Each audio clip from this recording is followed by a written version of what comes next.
Isaías capítulo 53. Vamos a leer a partir del versículo 4.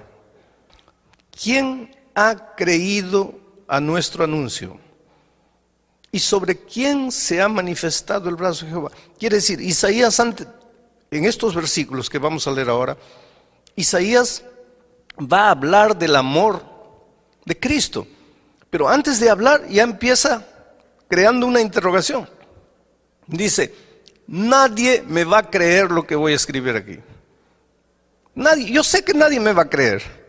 Mira, ya empieza escribiendo, sabiendo que nadie le va a creer, que nadie va a entender lo que le va a escribir.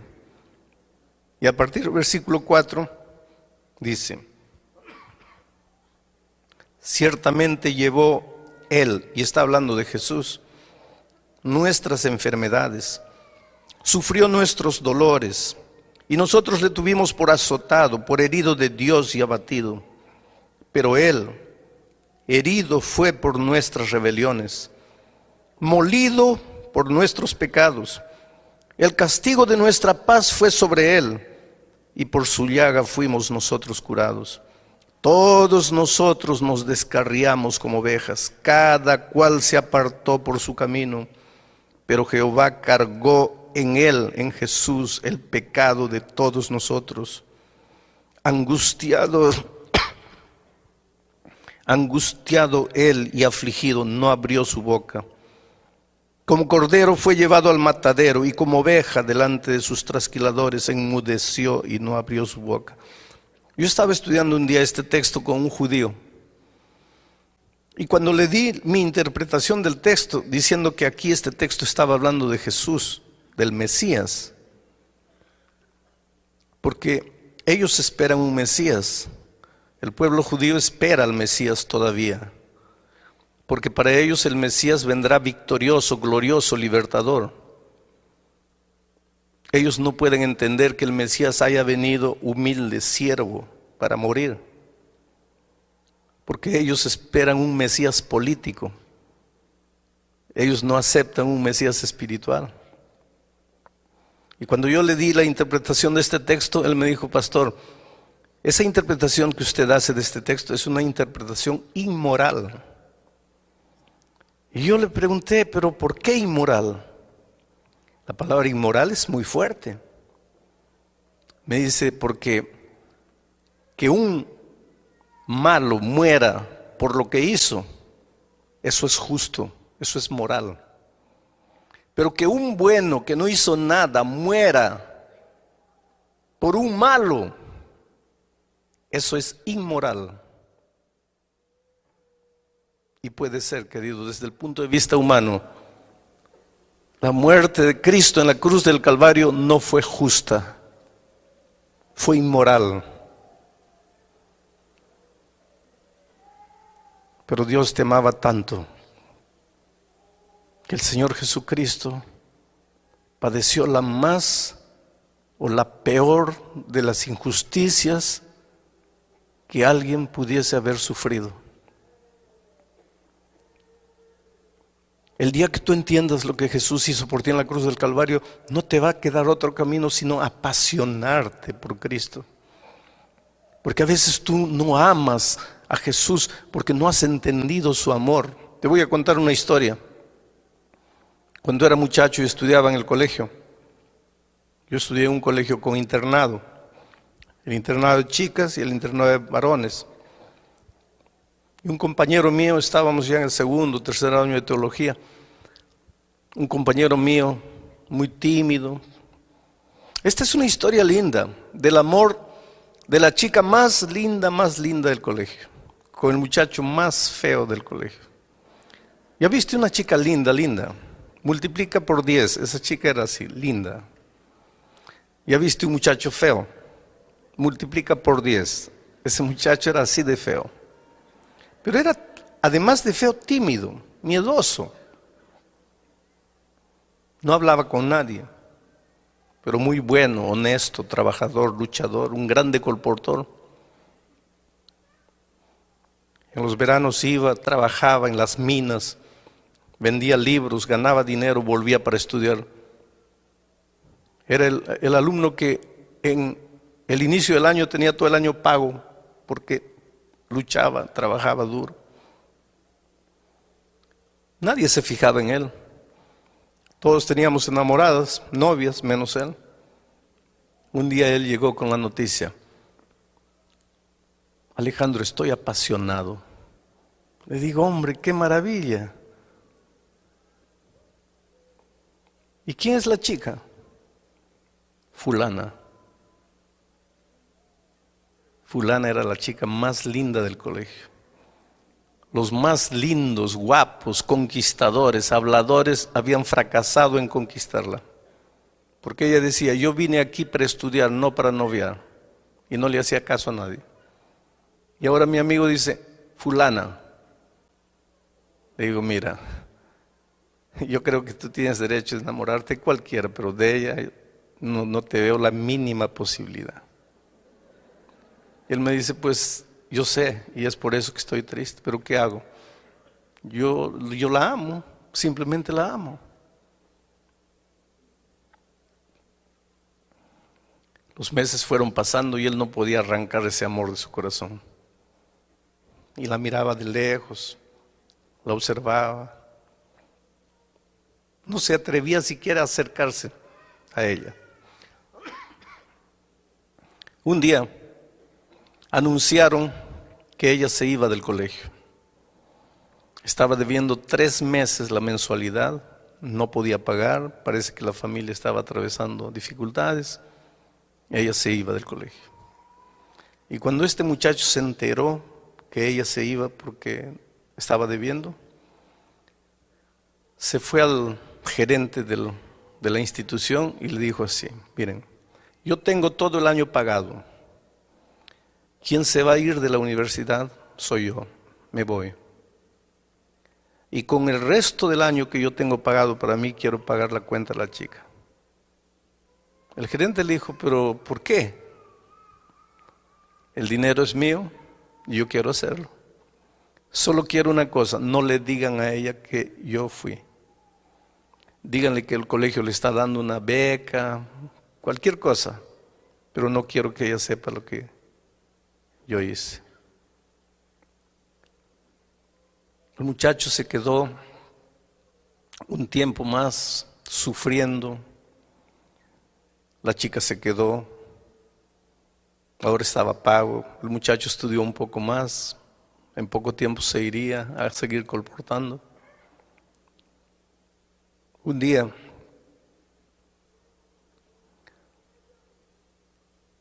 yo lo vi tan deprimido y le dije, mira, ¿por qué no vas y te declaras? Lo peor que te puede suceder es que te diga no, pero por lo menos ya sacaste del corazón lo que tienes ahí. Y él me hizo caso y fue y se declaró. Y ella lo trató tan mal, tan mal. Le dijo algo así como, tú no tienes ojos, tú no te miras a ti mismo, tú no sabes quién eres. Dice, ¿cómo te atreves? Y lo encontré a este muchacho derrotado, arreglando sus cosas para irse. Me voy, no aguanto, no puedo quedarme aquí.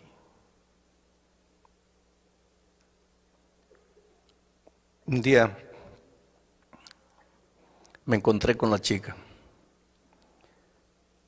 Le dije, mira, tú tienes el derecho de decir sí o no a cualquiera, pero creo que no tienes el derecho de tratar mal a las personas. Tú humillaste a ese muchacho y él te ama. Te ama tanto que tú no tienes idea de lo que él hizo por ti. ¿Sabes por qué no te fuiste el año pasado del colegio? ¿Sabes por qué él salió del colegio? No, porque yo recibí una beca. No fue una beca. Fue él que pagó tus cuentas. Ella fue al gerente, agarró al gerente. Le dijo, dime la verdad. El gerente le dijo, es verdad. Ella se sintió humillada, desapareció por unos días. Yo me arrepentí de haber dicho lo que dije. El tiempo pasó, 1 mes, 2 meses, y yo trataba de evitar esa conversación con mi amigo, con todos. Un día él me busca y me dice, tengo una noticia que no vas a creer. ¿Qué noticia? Estoy enamorando. Bueno, gracias a Dios, ya te libraste del otro sentimiento. No, estoy enamorando con ella. Le digo, no puede ser. Sí. Un día me encontré con ella. Le pregunté, ¿es verdad que estás enamorando con él? Sí. Pero tú no lo amas. Ella me dice, no, yo no lo amaba. Y cuando yo supe la verdad, yo lloré, me sentí humillada, me sentí mal. Pero después el tiempo fue pasando y comencé a pensar, ¿quién en esta vida sería capaz de hacer por mí lo que él hizo?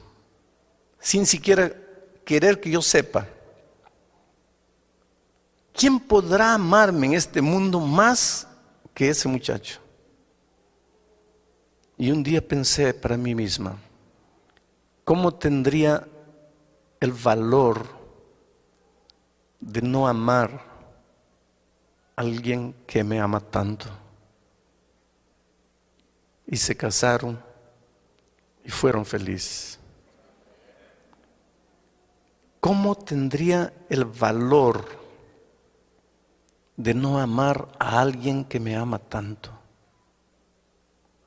Yo creo que cuando tú entiendas el amor de Cristo, tú dirás como aquella muchacha, ¿cómo tendría el valor de no amarte, Señor Jesús, si tú me amaste tanto? El problema es que a veces tú no entendiste lo que es el amor de Dios, y te lo voy a probar de alguna manera esta noche. Quiero hacerles una pregunta. ¿Cuántos creen que Dios nos perdona los pecados? Levante la mano. Gloria a Dios. ¿Qué sería de nosotros si no tuviésemos esa esperanza, no? La maravillosa esperanza del perdón. Solo que cuando ustedes levantaron la mano, ustedes estaban pensando en un tipo de perdón que para Dios no existe. Ustedes estaban pensando en el tipo del perdón humano. Y tú vas a preguntar, pero pastor, ¿cuál es la diferencia? Te voy a explicar la diferencia. Yo tengo un muchacho, un hijo. Y aquí hay un vaso de cristal, finísimo, una raridad. Y le digo, hijito, no toques. Abro paréntesis. Padres queridos, enseñen a sus niñitos, desde que están gateando, a no tocar lo que no tienen que tocar. Si ustedes quieren enseñarle eso cuando son adolescentes, ya es demasiado tarde.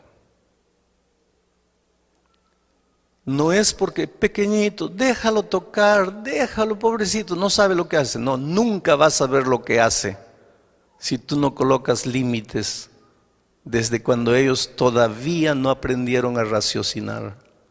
Límites, la vida está hecha de límites.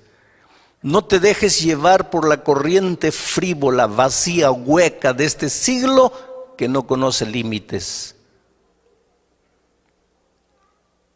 Cierro paréntesis. Le digo a mi hijo, no toques esto. Hago un trato con él. Mira, hijito, si yo te veo tocando esto, mira, vas a recibir una palmada en la mano. ¿Está cierto? Está bien. ¿Entendiste? Entendí. ¿Qué te dije? Que si yo toco, recibo una palmada. Entonces, ¿estamos claros? Estamos. Me voy. 3 días después vuelvo y lo encuentro a mi hijo no solo tocando, sino destruyendo el vaso de cristal. Y cuando él me ve, ya sabe que nosotros teníamos un trato. Cuando Él me ve, inmediatamente sus ojitos se abren asustados y salen de su boca 3 palabras, 2 palabras: Padre o Papá, perdóname. Cuando Él dice Papá, perdóname, ¿qué es lo que está queriendo decir? En otras palabras, ¿qué está diciendo? Papá, no me pegues. Ahí yo lo miro, siento compasión y digo: está bien, hijito, te perdono. Cuando yo le digo: está bien, hijito, te perdono, ¿qué es lo que estoy queriendo decir? Está bien, hijito, no te voy a hacer nada. Mi hijo se va saltando feliz y yo también me voy contento. ¿Perdoné a mi hijo, sí o no? Claro, perdoné. Porque para nosotros perdón es ausencia de castigo, liberación del castigo. Él erró, merecía el castigo, dijo: papá, perdóname. Mi corazón se enterneció, lo perdoné, está libre del castigo. ¿Perdoné o no perdoné? Perdoné. Ese es el perdón humano. Pero con Dios ese perdón no existe. ¿Sabes por qué? Porque Dios es Dios. Y su palabra es eterna. Su palabra no cambia. No es como la mía que digo: vas a recibir y después no, ya no vas a recibir. No, no es así. Yo soy hombre. Mi palabra cambia, pero la palabra de Dios no cambia nunca. Y la Biblia dice: la paga del pecado es la muerte. Por lo tanto, quien pecó tiene que morir. No hay otro camino. Y la Biblia dice más: todos nosotros pecamos y por lo tanto estamos destituidos de la gloria de Dios. La Biblia dice más: no hay justo ni siquiera uno. Todos merecemos morir. Todos nosotros estamos condenados a muerte. Todos nosotros ya nacemos condenados a muerte. Pero no queremos morir. Nadie quiere morir. Entonces levantamos los ojos al cielo y decimos: Padre, perdóname. Cuando le decimos Padre, perdóname, ¿qué es lo que le estamos queriendo decir en otras palabras? Padre, yo pequé y merezco morir, pero no quiero morir. Si Dios fuese hombre, ¿sabes lo que diría? Ah, ¿no quieres, hijito? Entonces está bien, hijito, puedes irte, ya estás perdonado. Si Dios fuese hombre, haría eso. Pero Dios no es hombre. Dios es Dios. Y su palabra es eterna. Y si dice que el salario del pecado, la paga del pecado es la muerte, entonces la paga del pecado es la muerte. Y por otro lado, el enemigo de Dios está bien atento a lo que va a hacer Dios. Porque si Dios le dice al hombre: pecaste, pero estás libre, viene el enemigo y dice: espera un poco, ¿qué dice tu palabra? El salario del pecado es la muerte. Él pecó, ¿por qué lo estás dejando ir? Por otro lado, si Dios hace que el hombre muera como consecuencia de su desobediencia, viene el diablo y dice: qué abusivo eres, pobrecito, solo porque es una cosita. Parece que el diablo lo agarra a Dios entre la espada y la pared. Si Dios hace una cosa, está mal. Si Dios hace la otra cosa, está mal. ¿Qué hace Dios? Ahí entra el amor maravilloso de Cristo. Porque Dios quiere perdonar al ser humano. Dios quiere que el hombre no sufra la consecuencia de su desobediencia cuando él se arrepiente, cuando él reconoce que está en pecado. Pero tiene que cumplir al mismo tiempo su palabra que dice que el salario del pecado es la muerte. Ahí se levanta la persona maravillosa del Señor Jesucristo. Porque Jesús le dice a su Padre: Padre, mira, antes de que el hombre sufra las consecuencias de su desobediencia, porque todos pecaron y están destituidos de la gloria de Dios. Todos pecaron y están condenados a morir. Pero Padre, antes que el ser humano sufra las consecuencias, déjame ir a la tierra como ser humano. Y el Padre permite que su Hijo se haga hombre. Y el Señor Jesucristo viene a esta tierra como un ser humano. No se vistió de ser humano. No se disfrazó de ser humano. Se transformó en ser humano, ser humano. Humano como tú, pero nunca dejó de ser Dios. Fue plenamente Dios y fue plenamente hombre. No vamos a entender el misterio de la encarnación, pero vino y en esta tierra fue tentado en todo. No hay una tentación que tú sientas en la vida que Jesús no haya probado. La peor de las tentaciones. Tú puedes decir, no, pero en los tiempos de Él no había este tipo de... Querido, todas las tentaciones, de todos los tipos, de todos los tiempos, de todas las características, Jesús sufrió en carne propia. En el desierto, las 3 tentaciones que Él sufrió abarcaban la vida toda en su plenitud. Fue tentado al máximo. Y te digo más, Él sufrió una tentación que tú y yo no podemos sufrir nunca. ¿Sabes cuál es? Jesús era Dios, pero cuando vino a esta tierra hizo un trato con su Padre, que en esta tierra no usaría sus poderes divinos sin el consentimiento de su Padre. Y el diablo trataba de que Él usase sus poderes divinos para Él, sin el consentimiento del Padre, porque sabía que si Él hacía eso, pecaba. Esa tentación tú no tienes, porque tú y yo no tenemos poderes divinos. Pero Él tuvo. Y la Biblia dice, fue tentado en todo, pero sin pecado. ¿Quién me redarguye de pecado?, pregunta Él. El enemigo, que es especialista en hacer pecar y después echarte los pecados en la cara. Yo lo desafío que apunte un mínimo, una partícula de pecado en la vida de Cristo. No hay. Por lo tanto, querido, Jesús como ser humano vino y obedeció. Y por lo tanto, si obedeció, merecía la vida. El ser humano desobedeció y porque desobedeció, merecía la muerte. Ahora Jesús, que obedeció y mereció la vida, Él ya tenía la vida por ser Dios, pero como ser humano la conquistó una vez más por su obediencia fiel a la voluntad de Dios. Ahora Jesús se presenta delante de su Padre y le dice: Padre, en el principio eterno de la palabra dice que el hombre que peca tiene que morir, pero el hombre que no peca merece vivir. Yo fui a la tierra como ser humano.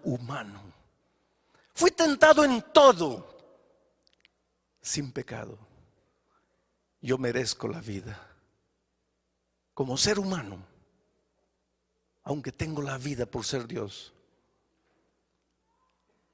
Y el hombre merece la muerte. Entonces, Padre, en la palabra, en el principio eterno de tu palabra, no hay nada que diga que no puede haber un intercambio. Entonces la vida que yo conquisté porque obedecí, se la quiero entregar al ser humano. Y la muerte que el hombre merece porque desobedeció, la voy a tomar yo para mí. Y fue eso lo que sucedió en la cruz del Calvario. Un intercambio de amor.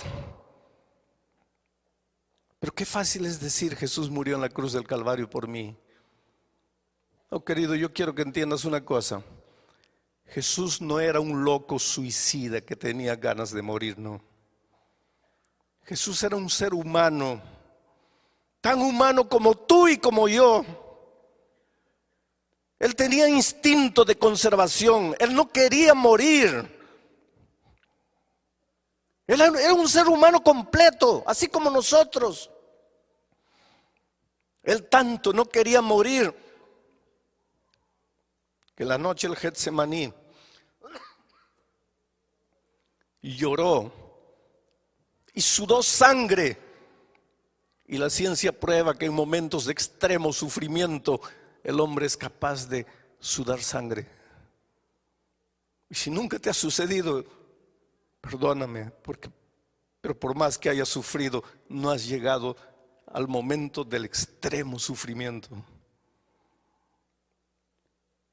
Él tenía tanto miedo de morir que aquella noche le dijo a su padre: Padre, pasa de mí este cálice.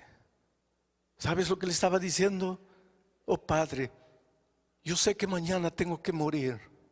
Yo acepté eso. Tengo que morir, porque si yo no muero, va a morir la raza humana. Y yo amo al ser humano y no quiero que mueran. Y aunque yo tengo miedo de morir, yo acepto la muerte. Pero si tú pudieses hacer otra cosa para salvar al hombre sin que yo muera, oh Padre, yo me sentiría feliz, pero que sea hecha tu voluntad y no la mía. Y yo imagino que ángeles vinieron del cielo y le dijeron: Señor, si quieres, el Padre nos mandó, vamos de vuelta. Y yo te digo una cosa: hubo un momento, y tal vez tú nunca pensaste en eso, hubo un momento en que en las manos de Jesús estaba tu vida o tu muerte. Mi vida o mi muerte eterna en un momento estaba en las manos de Jesús aquella noche. Y yo no sé por qué me amó tanto, pero me amó y me ama. Y aunque tenía miedo de morir, aceptó morir. Para que entiendas mejor este asunto del intercambio, quiero que pienses en lo que pasó con la muerte de Cristo. Había un delincuente famoso llamado Barrabás, el peor de los delincuentes de aquel tiempo. La policía lo buscaba, la sociedad tenía miedo de él, y unos días antes de la muerte de Cristo lo aprendieron, lo juzgaron y lo condenaron a la muerte de cruz.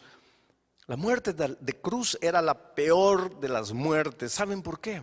Porque era una muerte sanguinaria, era una muerte fría, calculada, premeditada. La muerte de cruz era preparada para hacer sufrir, porque clavaban al hombre en una cruz, lo clavaban en las manos y en los pies. Esa no era una muerte para matar instantáneamente, porque si le clavasen en el corazón o en la mente, todavía. Pero no, lo clavaban en las manos y en los pies. ¿Quién muere porque le clavan las manos y los pies? Nadie. Y después levantaban la cruz y el hombre se quedaba colgado ahí, sangrando. La ley decía que nada podía dársele de comer, nada podía alcanzársele a no ser un poco de vinagre en una estopa y pasarle por los labios. Ahí estaba el hombre, colgado en la cruz. De día el sol caliente de aquellas tierras lo quemaba. La sangre chorreaba, se secaba en sus brazos, las moscas venían, él clavado, no podía moverse. En la noche, el viento helado de la montaña lo castigaba como un latigazo. Al día siguiente, el sol de nuevo lo quemaba. A la noche siguiente, el látigo del frío de nuevo lo castigaba. Dependiendo de la resistencia física del delincuente, podía quedar un día, 2 días, 3 días, 4 días, 5 días. Llegaba un momento, porque la ley decía que solo podía ser sacado de la cruz cuando hubiese muerto, pero llegaba un momento en que el delincuente miraba y decía: por favor, mátenme, acaben con mi sufrimiento, no aguanto más. Y ese era el momento de la venganza de la sociedad. Nos hiciste tanto mal, nos hiciste sufrir, ahora muere. Siente el gusto de lo que hiciste con tanta gente inocente. Los peores asesinos, los peores delincuentes merecían eso. Y Barrabás fue condenado a ese tipo de muerte.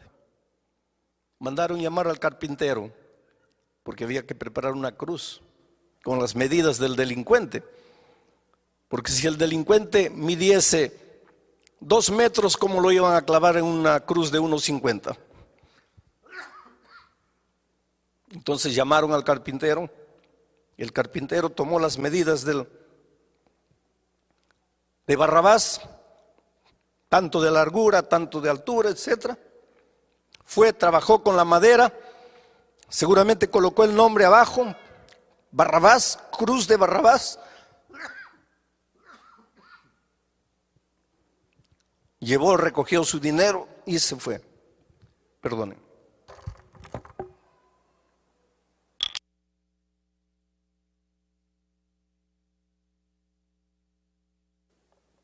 Ahí estaba la cruz de Barrabás, con el nombre de Barrabás, con las medidas de Barrabás. Y ahí estaba Barrabás para ser crucificado en esa cruz. Merecía la cruz. Pero 2 días antes, los judíos prendieron a Jesús y lo juzgaron. Un juicio mentiroso, un juicio injusto. ¿Casualidad? No. Por detrás de todo eso estaba el amor maravilloso de Cristo por nosotros. Fue condenado a la peor de las muertes, a la muerte de cruz. Pilato no quería que Jesús muriese. Trató de defenderlo. Ustedes conocen la historia. Él pensó, ya sé cómo lo voy a defender. Mañana es fiesta y en las fiestas como estas soltamos un preso. Voy a colocar a Jesús, pero voy a pedir al pueblo que escoja con otro preso. Voy a escoger al peor de los presos, a Barrabás. Y con toda seguridad la gente va a querer que libere a Jesús y que matemos a Barrabás. Y yo me lavé las manos y Jesús está libre. Y al día siguiente, ustedes conocen la historia, ahí fue Pilato y dijo, en ocasiones como esta libramos un preso. Aquí está Barrabás y aquí está Jesús. Barrabás que mató a tanta gente, Jesús que no hizo nada. ¿A quién quieren ustedes que suelte? Y Pilato casi enloqueció cuando escuchó del pueblo decir, suelta a Barrabás, crucifica a Cristo. Pilato no podía entender. Entró desesperado para el palacio. Vinieron los guardias, le sacaron las esposas a Barrabás. Yo creo que la persona que mejor entendió lo que quiere decir Jesús murió por mí fue Barrabás. Porque cuando se vio libre, yo imagino que Barrabás se comenzó a golpear la cara. Pensó, ¿qué pasa? Estoy despierto, estoy soñando, ya morí. ¿Qué pasa conmigo? Yo, Barrabás, estoy libre. Y este Jesús que no le hizo mal a nadie va a morir en mi lugar. Barrabás entendió lo que quiere decir Jesús murió en mi lugar. Oh, queridos, ya no había tiempo para llamar al carpintero para construir una cruz para Jesús. Además, ahí había una cruz vacante. Aquel viernes, cuando Jesús fue subiendo la cruz del Calvario, la montaña del Calvario, y cayó una vez y otra vez y otra vez y otra vez.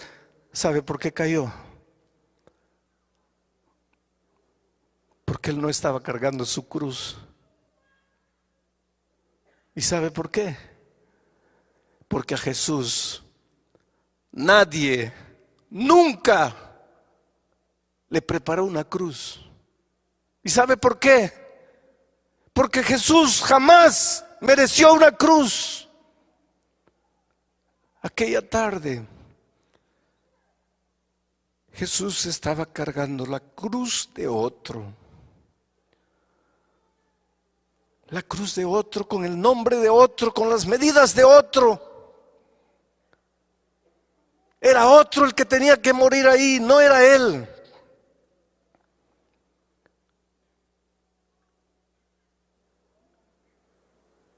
Llegaron al topo de la montaña, colocaron la cruz en el suelo, extendieron el cuerpo de Cristo, lo clavaron, lo levantaron. Con el peso de su cuerpo, sus carnes se rasgaron. En ese momento el velo del templo se rasgó La oscuridad envolvió a la ciudad de Jerusalén. Era de tarde y los pájaros ya se iban a los nidos. Las bestias corrían en los campos desesperadas de un lado para otro, presintiendo en su irracionalidad que algo extraordinario estaba sucediendo. Solo el ser humano, la más inteligente de las criaturas, no se daba cuenta de lo que estaba haciendo. Jesús murió. ¿Quiénes lo mataron? Los judíos. Así pensamos, ¿no es cierto? Cuando yo era chico, mi madre tenía un libro llamado Primeros Pasos. Ya no existe ese libro. Había ahí el cuadro de la crucifixión de Cristo. Y yo le preguntaba a mi mamá, ¿quién es este que está en esta cruz aquí? Ella me decía, ese es el buen ladrón. ¿Y este otro? Ese es el mal ladrón, hijo. ¿Y quién es este que está en el centro? Es el Señor Jesucristo, que murió por nuestros pecados. ¿Y estos que están abajo, quiénes son? Y mi madre se llenaba de ira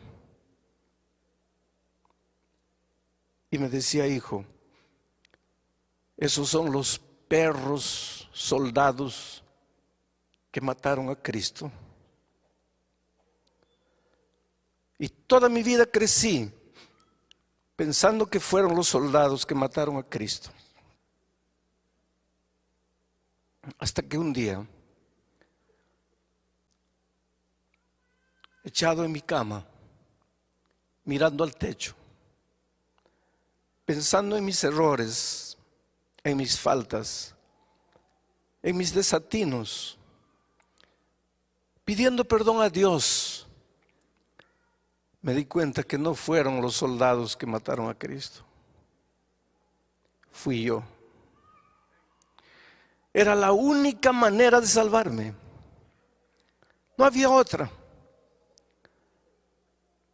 Porque cada vez que me arrodillo para decirle, Dios mío, perdóname, ¿sabe lo que le estoy diciendo? Dios mío, no quiero morir. Y si Dios fuese hombre me diría, está bien, estás libre. Pero Dios no es hombre, es Dios, su palabra es eterna. Y me dice, hijo, pero está escrito, la paga del pecado es la muerte y tú pecaste. Señor, pero no quiero morir. Entonces solo hay un camino. ¿Cuántas veces conté la historia del pastor H.M.S. Richard, que fue el fundador del programa de La Voz de Profecía aquí en los Estados Unidos?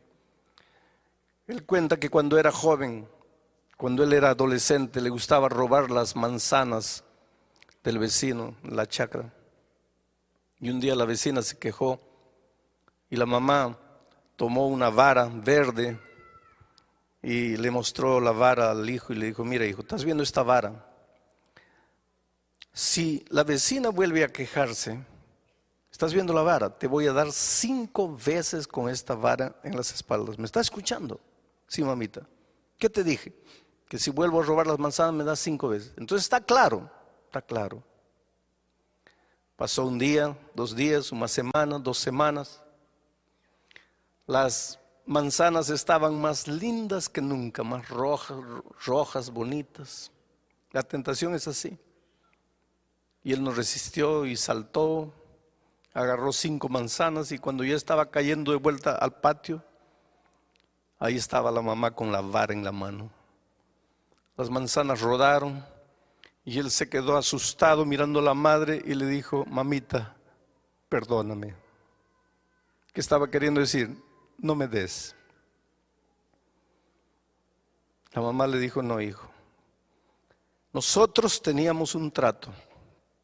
Si tú entrabas una vez más, yo te daba 5 veces. Entraste, tengo que darte. Pero mamita, por favor, perdóname. No hay perdón. Mamita, yo soy tu hijo, tú no me amas. se arrodilló pidiendo perdón a la mamá.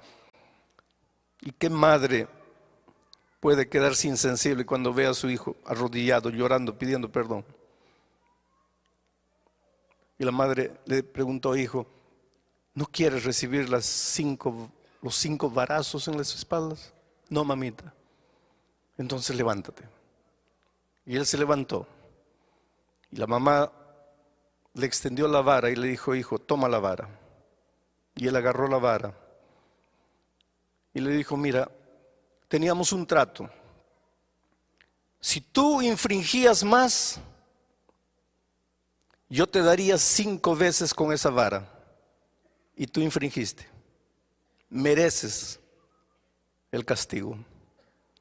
Pero no quieres recibir el castigo. Y yo te amo tanto que vamos a hacer una cosa. En lugar de que yo te castigue a ti porque infringiste, tú me vas a dar 5 veces con esa vara en mis espaldas. El castigo se va a cumplir porque hubo infracción. Pero yo te amo tanto que yo voy a pagar el castigo en tu lugar. Y el pastor Richard cuenta la historia y dice: yo no tuve el valor de castigar a mi madre por mi pecado. Pero nosotros, querido, sí tuvimos el valor de crucificar a Jesús en la cruz por nuestro pecado. Porque cada vez que tú te arrodillas para decirle: Dios mío, perdóname, ¿sabes lo que le estás diciendo?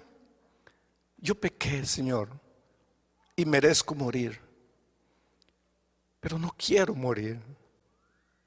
Yo sé que merezco la muerte, pero no quiero. Y entonces Jesús te dice: hijo, solo hay una manera de que no mueras. ¿Cuál es, Señor?